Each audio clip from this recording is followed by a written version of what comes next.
TSP Weekly. This is your tech startup podcast for Thursday, August 13th, 2014.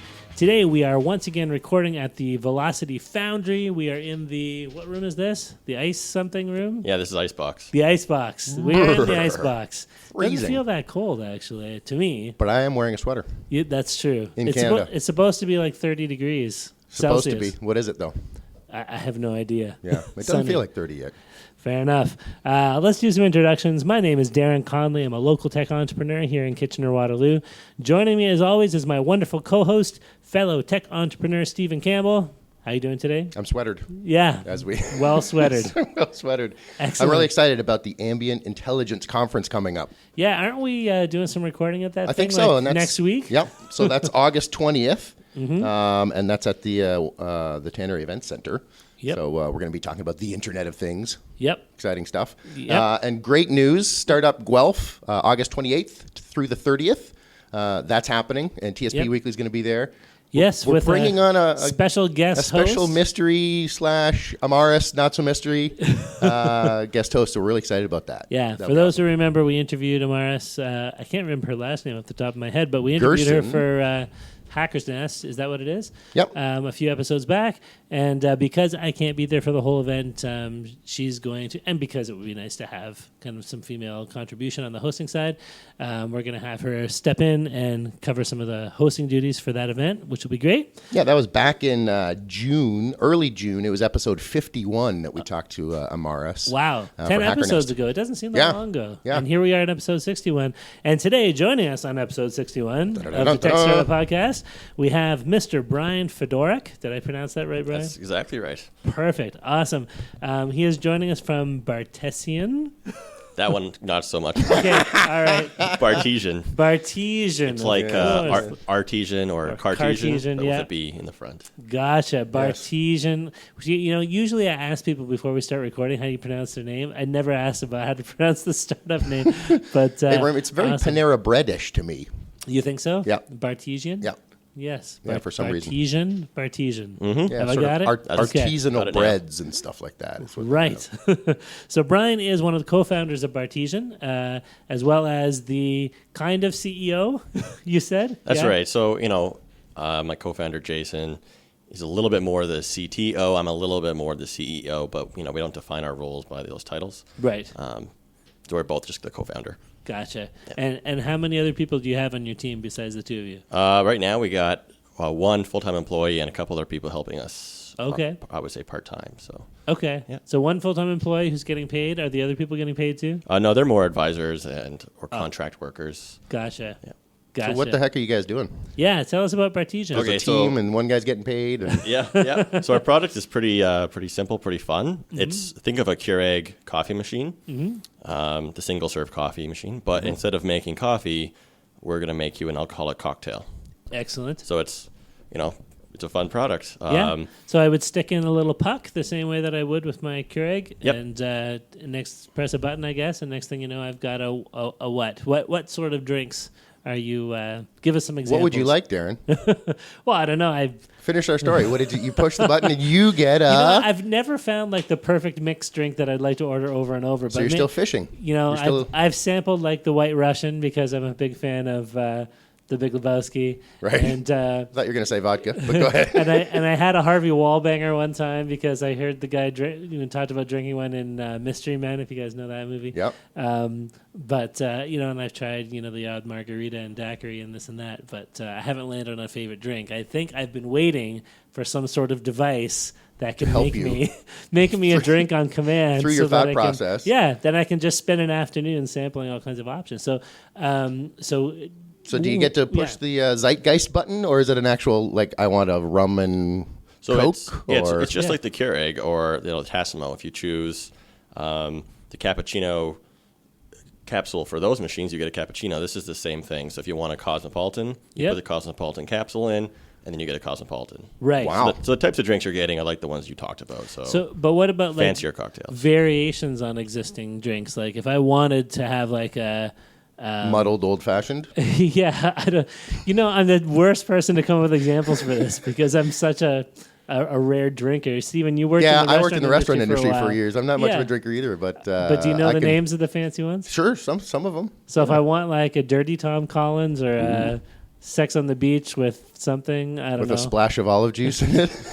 Yeah, are there variant options? So for this current launch model, Yep. you don't get to customize your own drink. Okay. So if you had a Sex on the Beach with one of our drinks, that's what you get. But, one of our future products we are envisioning and kind of working on has the ability to customize some flavors in that as well. Okay, Yep. cool. And what kind of cocktail options do you guys have lined up at this stage of development? Sure. So we just finished our Kickstarter campaign, and so we really just launched, and we're starting with 6 different flavors. Okay. So there's 3 classics and 3 signature drinks that we've developed, like special recipes that we made. Yep.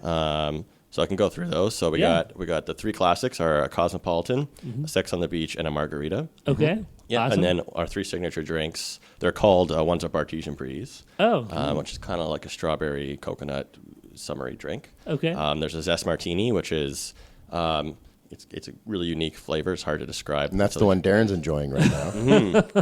In my mind. In his mind. And then final one's called Uptown Rocks, which is a gin-based drink and is also really unique. It's got cilantro muddled in it. It's really good. Ooh, Wow. And cilantro muddled in it. is, Uptown Waterloo-based Sure. name, right? So it's kind I love the local flavor. Yeah, it immediately makes me think of cilantro. Right. You know what? This is totally like a tangent, but whenever I think about mixing drinks, there's an episode of. Do you guys ever watch the cartoon Home Movies? Do you know what I'm talking about? I don't. John Benjamin, who does the voice of Archer now, which is a much more popular cartoon, did a character on this cartoon Home Movies that was on like 10 years ago or longer. And he's taking like a drink mixing course, and he's, going through these flashcards of how to make drinks, and he's like, sex on the beach, sex on the driveway, sex in the backyard, and there's all these variations and stuff. Anyway, it's for those who've never seen it, you should check it out. Bartending is not easy. No, fair enough. Yeah, have you ever bartended, Steve? Yeah, a little bit. Okay. Yep. And I've seen some good bartenders in action as well. And it's a real skill to be able to be social and then have that mind so that when somebody says, what is this? You can break it down. It's 2 ounces of this. It's 3 ounces of this. And then the variations, there's 6 ways to do that. Do you have that skill? Not anymore. Oh, okay. No, thank you. Nope. I want to ask yourself, Brian, did you ever bartend? I did a bit of bartending, I traveled for a year Okay. between my undergrad and grad school and did some bartending internationally. So in New Zealand, I went and bartended there for a while. Did you learn any exotic new drinks while you were abroad? I learned some. They just name things differently in New Zealand. So someone would order something. I have no idea what they were talking about. I pretend I would know. Yeah. I go and ask my colleague, what's this drink that this person ordered, and they would have to tell me how to do it. But Okay. I was never really that good at it either. Right. It's hard. Sure. So do you have any examples of differently named drinks? Okay, well, I can't remember the name, but I know someone ordered a whiskey sour once, and the way we make it here in Canada is a lot different than they make it down there. Right. And they were like, this is not a whiskey sour, and they got all upset, and it was a big deal. Oh. But then someone else really liked my whiskey sour variation, so people would come and ask for the Canadian whiskey sour. It's just the normal whiskey sour, but that's okay. Bridging gaps abroad. Sure. Through whiskey. I wonder if they have any kind of Lord of the Rings themed drinks now out in New Zealand after the movies went. Guarantee you they do. Yeah. It's a pretty big deal down there. They're not immune to the marketing of the rings, eh? No. Right. Yeah, some kind of Nazgul black kind of concoction or something like that. Or Wow. Yeah. Or maybe a Flight of the Conchords based drink because they're pretty big. Do you take that shaken or do you stir that? Or I don't know, man. On the rocks or straight up? Probably on the rocks if it's based on mortar. So, Brian, where did you guys come up with the inspiration then for Bartesian? Okay, so it's a bit of a long story, but it's a good story. So Jason and I kind of always wanted to work together on a startup. The idea, the elusive idea, we were both doing different things. And then one of our friends actually, came to us, was like, I got this idea. I was at a hotel and I wanted a drink. This was at work. She had a hotel for work, and she wanted a drink after the day at the office or the conference. But there was no bar in the hotel. And then she had a mini bar in the room, but it just had, the little liquors and a couple pops. And she's like, that's not a real... I want a real drink, right? And then she saw the Keurig machine that they had in the room. She just, boom, light bulb hit. Yep. And, she didn't feel like quitting her job and coming full time, but, she was okay with us taking the idea and going with it. So that's kind of how it started. Wow, cool. That's awesome. Is she going to be credited in your success story further down the road? Like once you guys are made your millions? Yeah, sure. It was her idea originally, so there's no hard feelings or anything. So. Okay. Yeah. Excellent. Well, that's interesting because I was just in Toronto with a friend from Germany and my wife. We stayed over and we went to Second City and saw a comedy show and went out to dinner and all got back to the hotel room and, sort of looked at each other and we did that. We were like, there was no minibar. And I think there was a bar in the hotel, but we were kind of done and wanted to be private and sit around. Right. And, there was an opportunity for the German to have a glass of wine and my wife to have a drink. But there was nothing, right? So that what did story you do? hits for... You didn't have anything. without? No, Oh. yeah, we just went to bed. Wow. But boy, was there ever a spot for your product. Only there was a Bartesian there. Yeah. Interesting. And I wonder if you had it in hotel rooms, people could just pay for the pucks, right? And then It's an interesting that was the original idea, but it's a little bit tricky with hotel rooms because of like how would you pay for it? Yeah, a lot Sure. of relationship building. But there's a couple different ways we could do it, but don't want to dive into too much detail on that right now. No, fair Very enough. secret. No problem. So walk me through kind of a step by step of using your product. Then, so first of all, I have to purchase the product. I now own. Sure. So you own the a machine device, now, yeah. right? Right. And then you're going to have to buy some capsules. Right. And the only other thing you're really going to need to do is fill it with the 4 simple spirits. Okay. And that's all you'll ever need to provide. Okay. So those are vodka, rum, gin, and tequila. So Okay. the 4 clears. Yeah. And could I potentially order those through you, or should I just go down to the LCBO? You should go through the LCBO because... For those who are outside of Ontario, that's where we buy our liquor. Yeah, it's a liquor store. Go to Yeah. the liquor store. That's Liquor right. Control Board of Ontario. Yes. So get your liquor, bring your own liquor, but that's all you ever need to bring are the 4 simple ones. So there's no fancy liqueurs you ever need to buy. There's no flavored vodkas or anything like that. Because Sure. all the other ingredients are stored inside the capsules. Gotcha. And those are in the real liquid ingredient form. So, if it's juices, they're real liquid juices, or non-alcoholic liqueurs or bitters. Those are inside the capsules. Okay, so Gotcha. it's not like a powder. And It's not a fake powder, and there's Okay. no like high fructose corn syrup or artificial flavor additives. So there's no sucralene or any of that No. sugar that. Yeah. There's cane sugar sometimes in different ones, but it's cane I like sugar. some cane Sure. sugar Yeah. occasionally. Yeah. Is there some sort of indication of my levels of the various, what did you call them, the basic alcohols? Yeah, so they're in Clear glass reservoirs. So you add there's okay. kind of 4 glass reservoirs. Yep. That you add these. They're look like liquor bottles basically. Yeah. You add your liquor to those, and then you can see them when they're getting low. Oh, I see. Yeah. Just visual.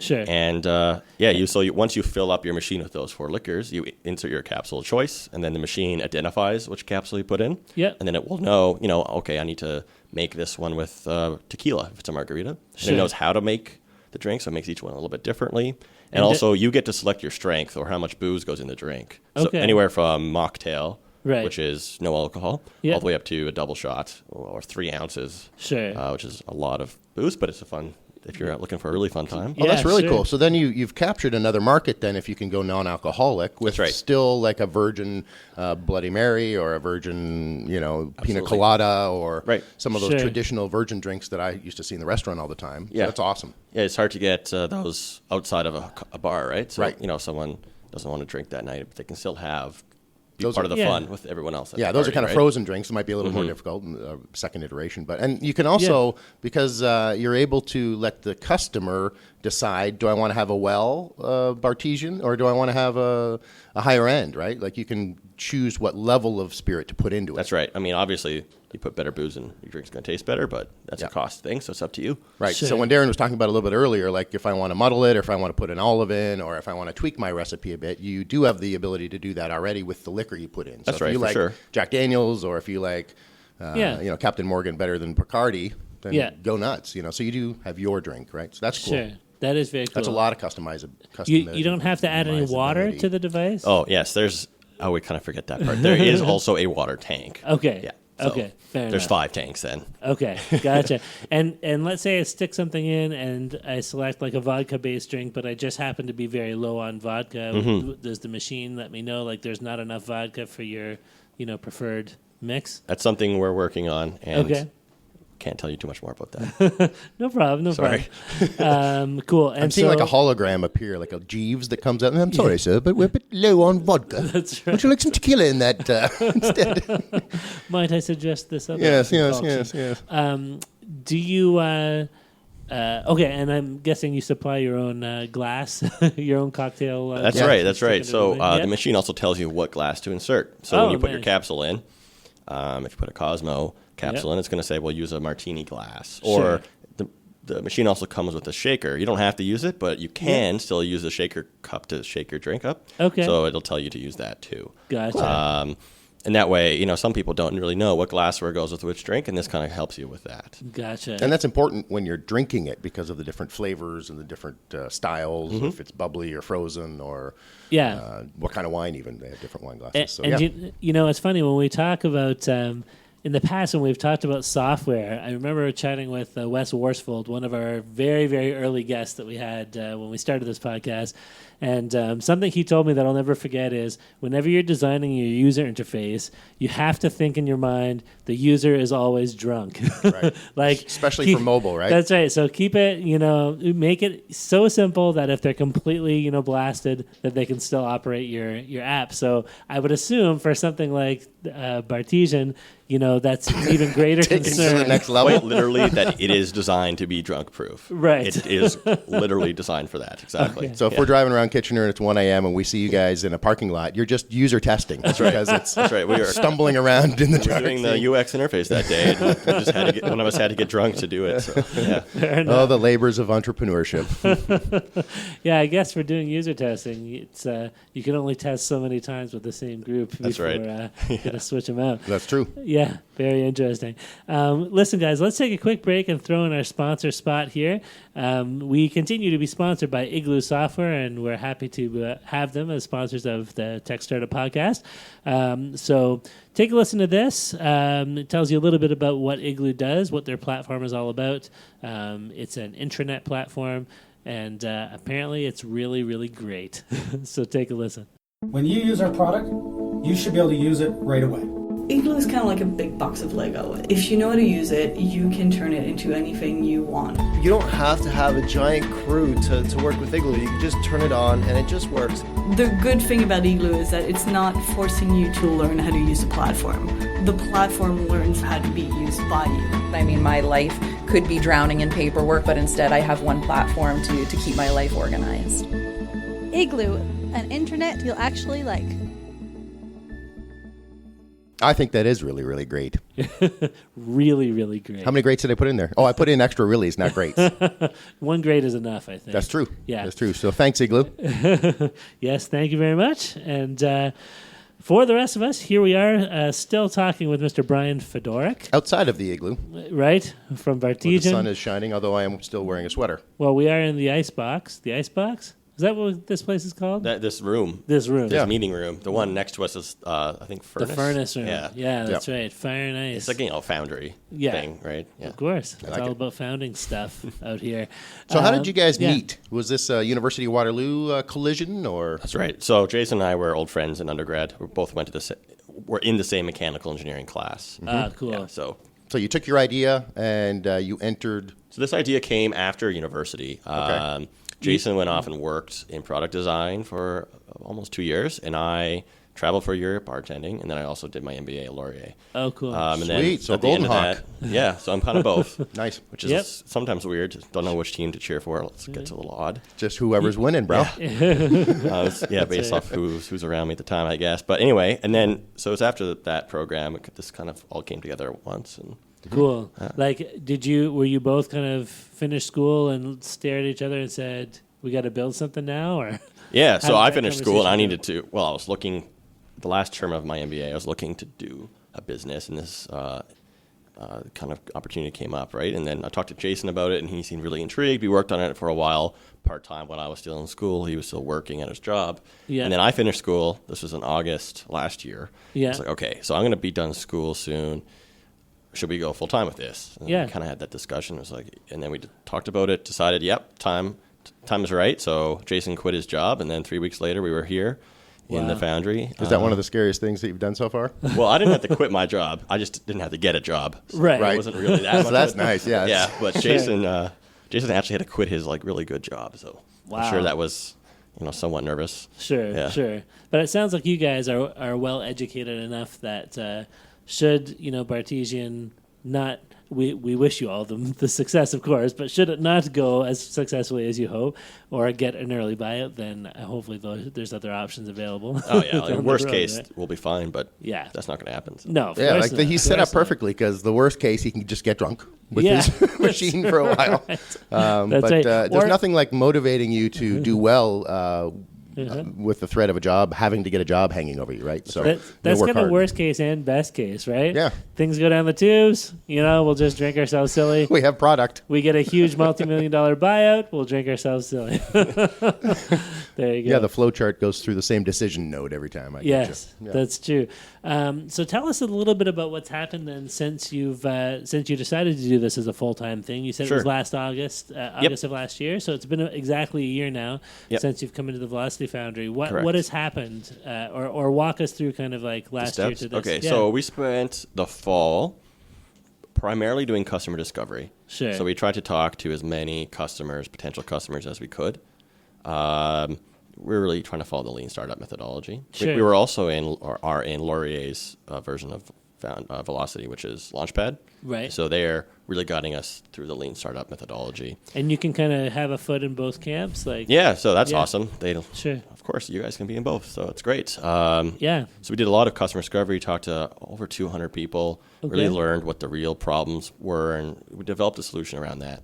Cool. And then we also had a co-op student in the fall, and he did primarily by himself the design of the proof of concept level prototype, which is really rough. Sure. Darren, our co-op, did a great job, but it's an early prototype, so it was made of plywood, and it kind of looked a little funky because we scavenged parts from other machines because we didn't have any money. Right. But it So worked. you guys, I've heard a little bit of the hustler mentality that you guys have, and I heard a story about a demo somewhere and somebody underneath the table and sort of sending drinks up to. We should give credit, actually. It was Kevin Hood from the Accelerator Center. Okay. I don't know if you know that guy, but he was the one who told that story at an event that I was at to a room full of people. Oh, wow. So he's apparently using you guys as examples of kind of lean prototype. Get it done attitude. And, but let's hear the actual story. Yeah, so tell us, that was cool. Yeah.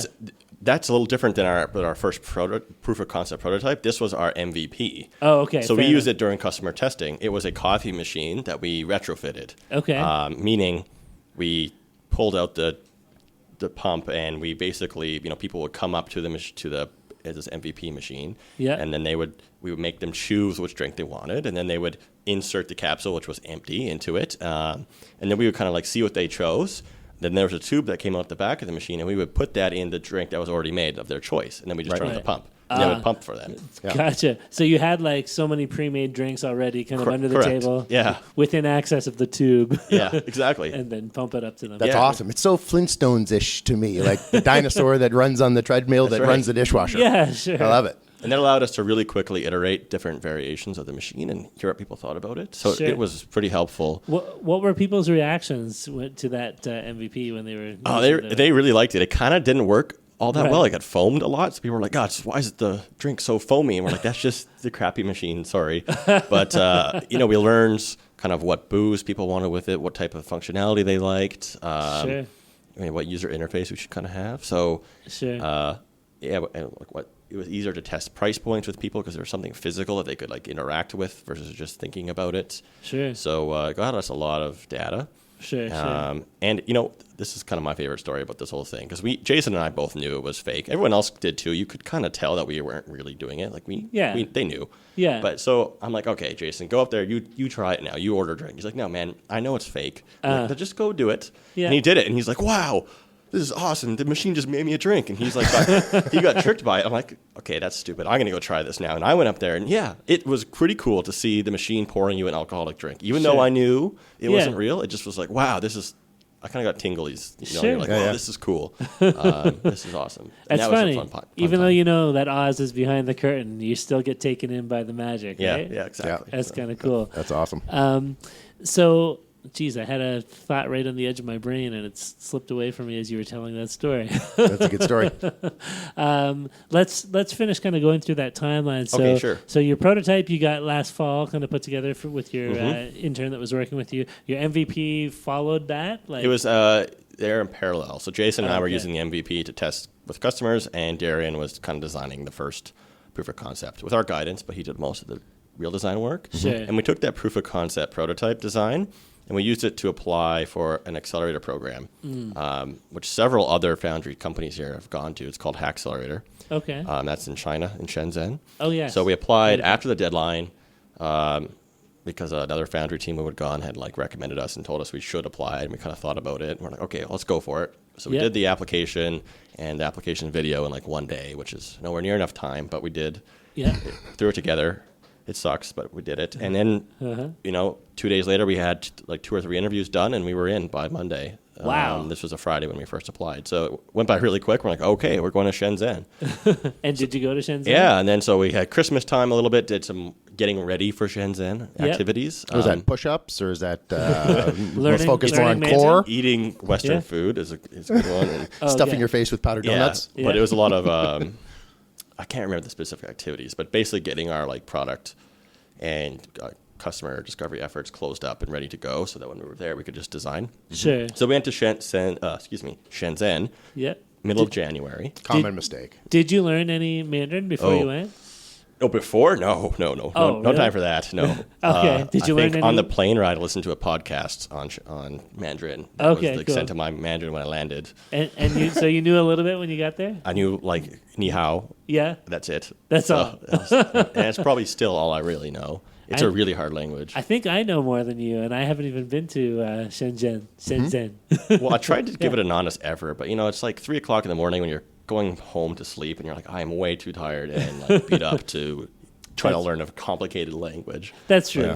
Fair enough. Not in your goal. I taught a whole bunch of Chinese students for several years, and so I absorbed. And really, I should have learned more. I know like 4 phrases. But anyway, I can say.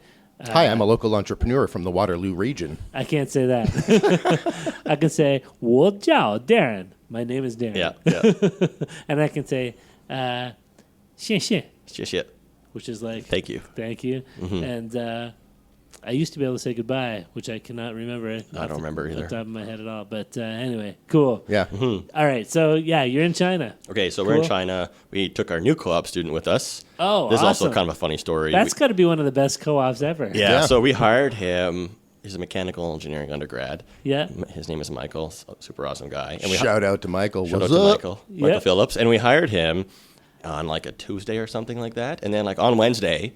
We're going to China. I got the days wrong because I said we got in on Monday, which we did. So anyway, whatever. We hired him on like a Thursday, and then on Monday we found out we're going to China. Yeah. And we're like, oh, hey, Michael. So call him up. We're like, Hey, so buddy. what do you think about maybe moving to China for the term? He's like, what? We're just like, yeah, we kind of are going there now. So are you going to come? He's like, oh, okay, I got to think about this. We're like, yeah, I think within like, I don't know, Half 12 hour? hours and let us know. And Yeah. he thought about it, and he's like, yeah, I'm in, guys, I'm in. So he came with us. Wow. So while That's we were awesome. there, him and Jason worked really hard on the design. Yep.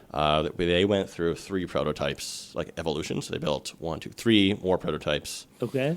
Worked really closely with industrial designers. They visited factories. They did all that kind of stuff. Yep. And we walked away through their efforts with our current prototype, Oh, awesome. which you see on our Kickstarter video, and it works.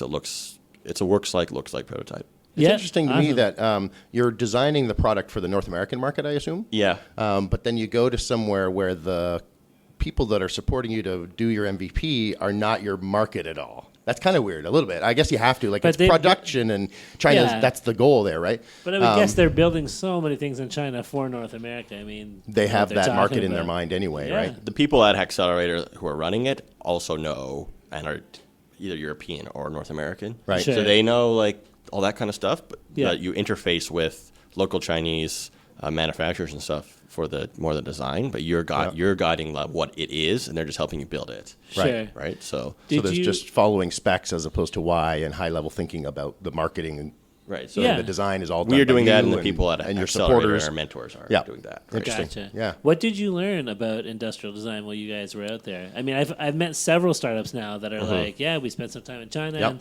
and so like, what do people come back from China, with in their head? that Sure. they So, didn't have when they went? Like, wow, yeah, this is... Yeah, I didn't do a ton of the design work Yeah. that wasn't really my role when I was there, but I still learned a lot. Sure. For me, I learned a lot about fabrication processes, Okay. How different things are made, what they cost, like what the process is, and Yeah. also you learn how to break that cultural barrier of how you work with fabricators and manufacturers in China. Right. You know, what you need to provide in terms of like your specs, your information, how you communicate with them, the challenges associated with the language barrier, how you find a factory that's ethical to its workers, how you, you don't want to be an evil company, so you got to like learn how you figure that out. Sure.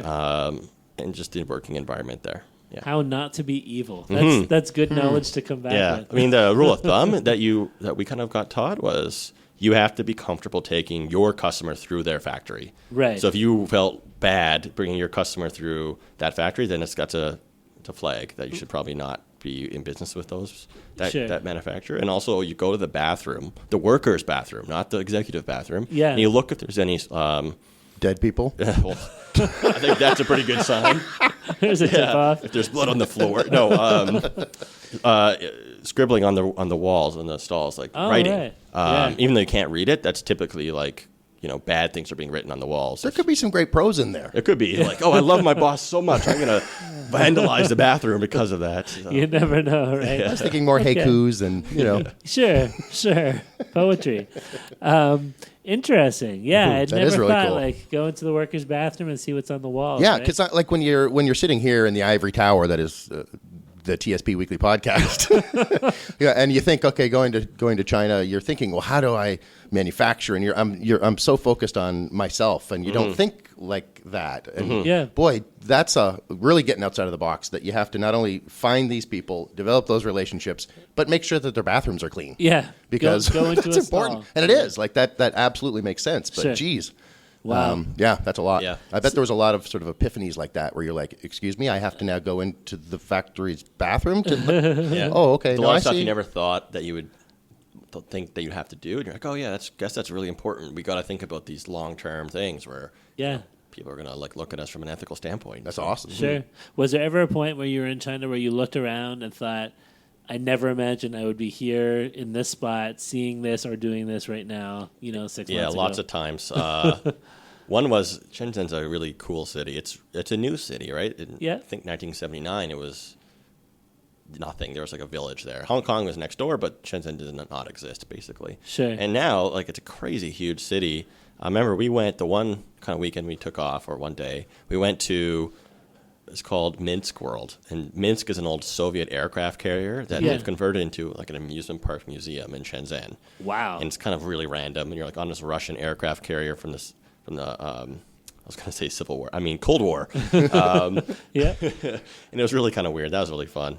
China's really random a lot of the times. Yeah. I'm on a Russian battleship in China, working on a bar mixing machine. That's awesome. It's nice to know that the Cold War equipment is being put to good use. Yeah. But wow, no, that's very cool. So how long ago was that you finished up the China stint and came back then? So mid-May was our demo day, and we came back to San Francisco to do our demo day. Okay. And talk to press and investors and all that stuff. And how did that go in San Francisco? Hey, it was really fun. I'd never been to San Francisco before. Okay. The air was so clean compared to Shenzhen, which was really neat. But it was cold. Sure. Cold and hilly. Yeah. But it was good. It was it was a high pressure scenario. Lots of people are looking at you really publicly, and you're kind of launching your product for the first time in the public sphere. Sure. So. Speaking of looking at you, you have the best shirt on today. It is a turntable with a kiwi on it. Got this in New Zealand, and it's kind of dripping off the turntable bit. Of course, it's really from cool. New Zealand with a kiwi. I should have a kiwi turntable. I've been staring at it the whole time. It's really cool. I thought it was an eyeball at first. I was like, nope, New Zealand. Yeah, absolutely. Yep. Very cool. It's Australian tomato. So since demo day in San Francisco, where have things gone with Bartesian since? So after demo day, we really concentrated on our Kickstarter campaign. Gotcha. So we decided pretty early on in China that was our launch path. Yeah. Kickstarter. So we spent a month preparing for it. Right. There's a lot of work that goes into a Kickstarter campaign. Yeah, of course.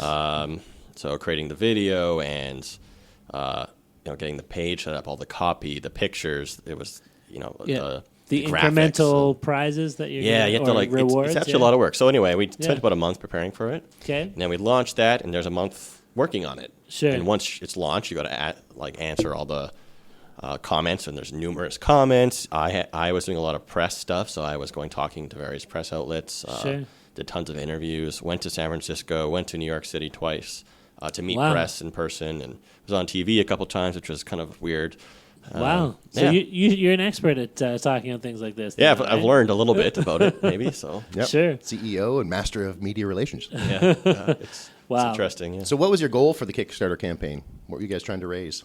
$100,000 was our goal. Yeah. And we raised just over that, $115,000. Oh, great. that's awesome. So we blew through the goal 2/3 of the way in the campaign, which is really great. So. That is Awesome. good. Yeah, a lot of people when yeah. they start a campaign and they spend a month doing it think, okay, but it's not at all. It's like, okay, now we start, right? Now and you you guys start seem to get biting your that nails. very clearly. Yeah, it's Yeah. like it's not over. It's just begun. When the gate drops and the the emails and the interaction starts, then you really have to get. Yeah, get on stuff's top real of that. now. We have a real commitment to people. There's a real timeline we have to, not just Yeah. for us, but for other people we have to deliver on. Yeah. So things kind of become all of a sudden, oh, wow, this is like real. We got things move very quickly now. Yeah, because before that, if you kind of fail, it's only your own time and maybe some ideas. money wasted, right? Yeah. But now it's like all kinds of people waiting to receive product. No doubt. Yep. Yeah, There's thirsty people in hotel rooms all across the world.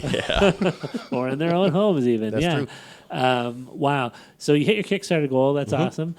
Did you work with somebody local to construct your Kickstarter campaign, or did you guys just do everything in-house yourself? Or? We did most of it ourselves, although we like to use contracts, like people who know what they're really doing in their specific area a lot of the time. So, for example, for the Kickstarter campaign, we used a graphic design company to do the graphics because they can do it way better than us. Sure. Right? So they helped out with that. But primarily it was us. And we got a guy who really knows videos to do our video, obviously. Sure. So that's kind of the way we do things. That's awesome. Yeah, it's cool. Keeping it So Kickstarter, when did that wrap up then?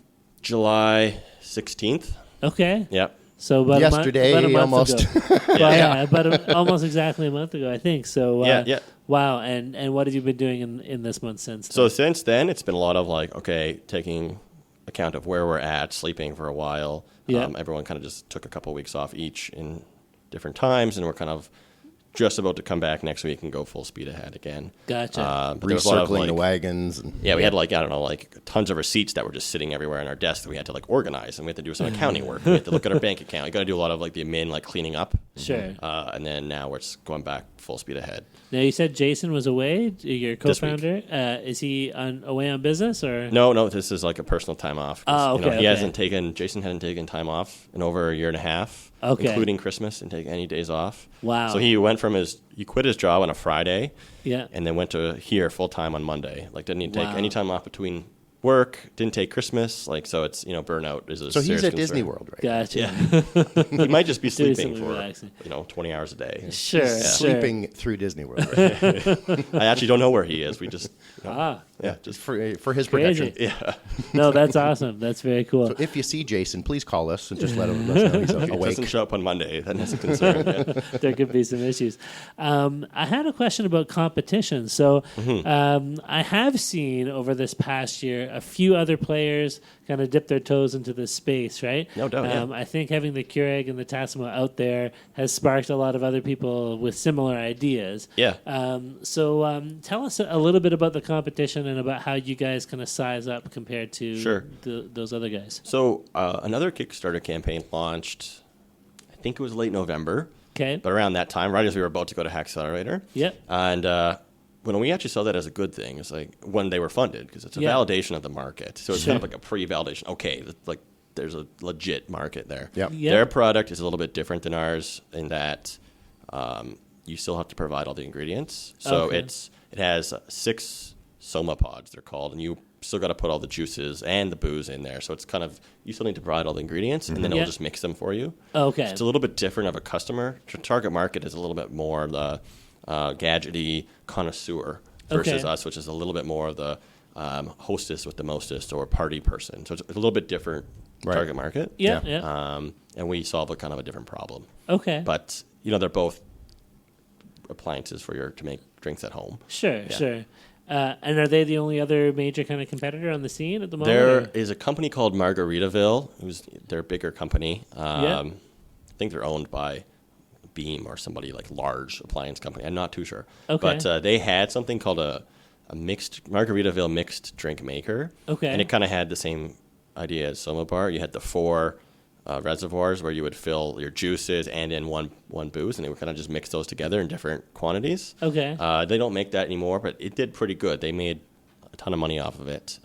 Wasting well, away once again in Margaritaville. Yeah, I think it's owned by, Jimmy Buffett has some kind of affiliation with it. I don't really know. Sure, but at least that's another kind of validation of the idea, right? And it's a little bit different market again. It's more of a really fun, just like kind of a party trick machine. Where the fit and finish of our machine is really fit and finished. Yeah, It's made of glass. The bottles are made of glass, and it has a metal enclosure. It's more like an espresso or a KitchenAid Mixmaster in terms of the quality. Mm-hmm. So it's a bit of a higher end feel to it. It doesn't have a plastic parrot and a lei on it. Yeah, it's a little. It's not made of cheap materials. Yep. Sure. Yeah, I think there's enough market there as I envision the people using the machine. There's, the booze industry is huge. Yeah. So I think there's enough space for all three of those products. Do you think there's any market for putting a machine like this in an actual restaurant or a bar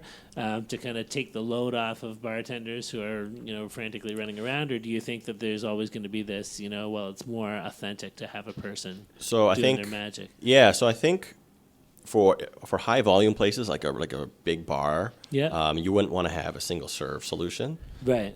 If you did have a machine, you'd want more. There's a company called Monsieur which does this. So it's like a couple $1,000 for this machine, and there's large reservoirs and lots of them, and it cools. It does everything. Right. But it's very expensive. Sure. And that's more to replace a bartender at a bar. I don't know if they would even want that, as per your point. Yeah. But if you were in a smaller restaurant or a cafe, and maybe you have some beer and wine, but you don't really have cocktails on offer to your customers because you just don't have the size or the resources to do that. This would allow you to do that. Sure. So the kind of analogy is a place like Subway has a Keurig machine now. Yep. They don't serve a lot of coffee, but their customers still want a coffee once in a while. Yeah, yeah. And if they just had a big pot of coffee always kind of sitting there hot, and it'd just be kind of gross. Yeah. This allows them to have fairly good coffee, because Keurigs are pretty good. Yeah. For their customers. Sure. And there's that brand recognition for quality for you too, right? That's so right. if you guys get to the level of we're talking about Keurig as a quality experience. So if I walk into the Chinese food restaurant or the pizza shop that can't afford a bar, but for some reason has a liquor license, then I know, boom, there's a quality drink that it's almost like a bottle of beer. Yeah. It's Canadian. I know that experience. I know what I'm going to get. That's so right. Yeah. That's right. It's not some bartender mixing a drink, which, in New Zealand, it's a different whiskey sour than it is in Canada. So you don't know, right? And then you get them muddled. And I was waiting tables at the Charcoal Steakhouse, which is a local steakhouse here, and had a customer ask me for pickled asparagus juice to put into her Bloody Caesar. Oh, boy. Yeah. Oh, boy is right. So okay, let me just go we whip had that some up. fun. Yeah. We had some fun, but I asked the chef. I actually did. Yeah. Did you have any pickled asparagus juice? And he looked at me like I looked at her, I think. Yeah, fair enough. So, the branded experience is a powerful one, right? So if you can walk into the pizza shop and say, oh, boom, there's a Starbucks. Yeah.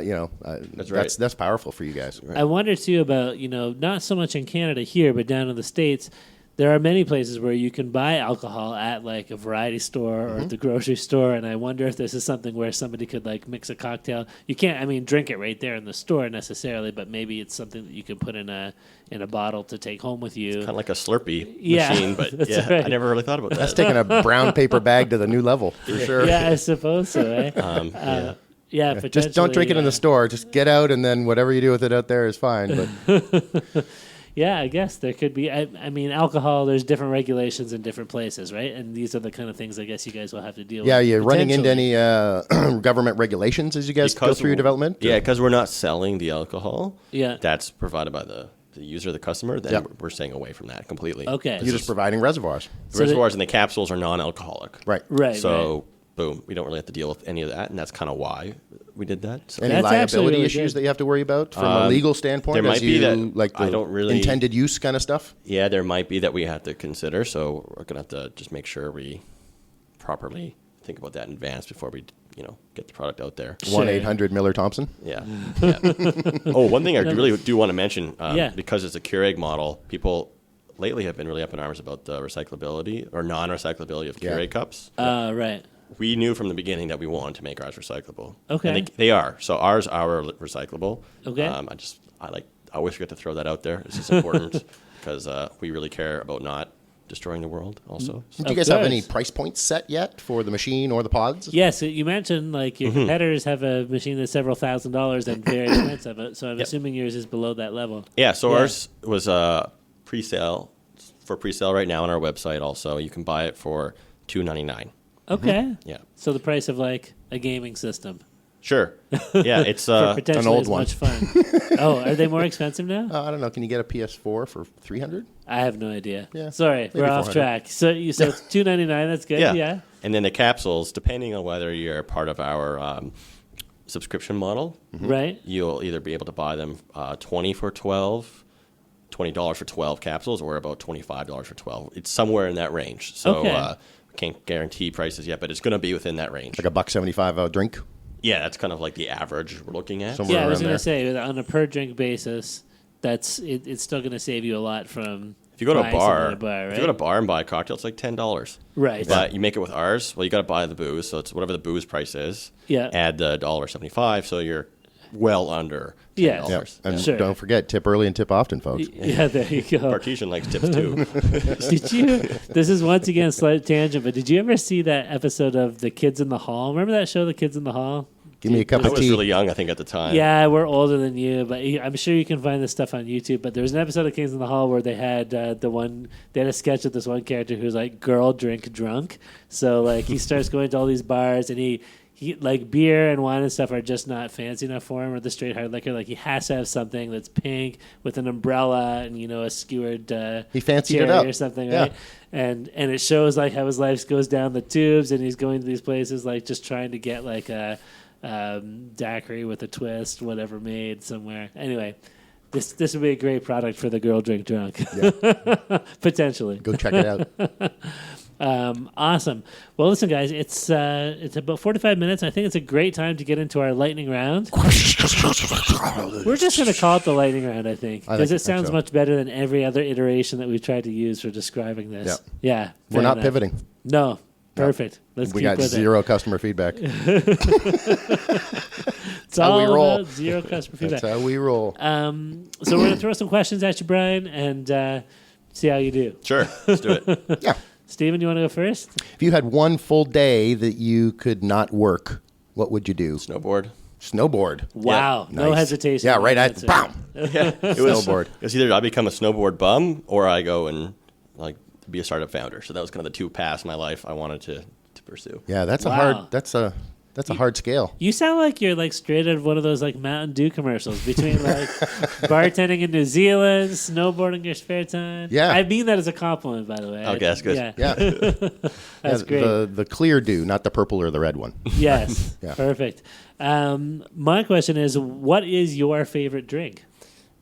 I know you wanted me to answer quickly. Do you mean that Bartesian makes or otherwise? Let's have one of each. So one that you can get from Bartesian, one that you could get anywhere in the From world. the future iteration of Bartesian. Yeah. Yeah, so there you go. I'll answer with a couple of questions. The best Bartesian drink that I like is our Uptown Rocks one. Okay. I hate gin normally. Yeah. I really do, but this one is really good. It's a gin drink and it's amazing. Awesome. Normally, outside of that, I like whiskey a lot. Sure. Just drinking whiskey is probably one of my favorite things. So to just do. like straight up whiskey? Mm-hmm. Oh, okay. Awesome. I should ask you, Steven, actually, too. What's that? Maybe we can all share what our favorite drink is.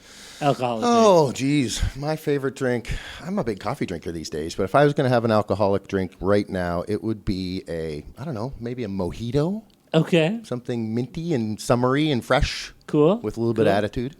You know? I like straight vodka, no ice, nothing added, room temperature, just cleansing. Couple pickles. Burning away all the bacteria all the way down. Wow. And Would not have called that. makes me feel fresh and minty. And any umbrella in that vodka or anything? Or can I put a straw in it for you? Doesn't really matter. As trying long to as it's upsell you. vodka, I'm happy. I don't drink it often, but when I do, I enjoy it. Awesome. All right. You ready? Back to you, Steven. Do aliens exist? Yes. Okay. I thought he knew too. All right. Moving on. What is your favorite kind of party? A drinking party? I like parties with a lot of close friends that have known each other for a while and drinking. Okay. Yeah. So just casual hangout, costume Yeah, like parties, smaller. Oh, those are really fun too. Yeah, okay. I like smaller, 10 people. close friends. Sure. Yeah. Some karaoke. Karaoke's fun. All those things are good. Okay. Costume parties are pretty awesome, actually. Okay. Admit, yeah. Fair enough. You bring out the Trivial Pursuit game, I'm leaving. Charades is okay, though. Yeah. So you guys are a Canadian startup. Right. So let's talk Canada a bit. Okay. I have money. You want money. Are you going to take my money and invest in your canoe, which is your product? Are you going to invest more in your paddle, which is sort of like your customer acquisition model, your marketing?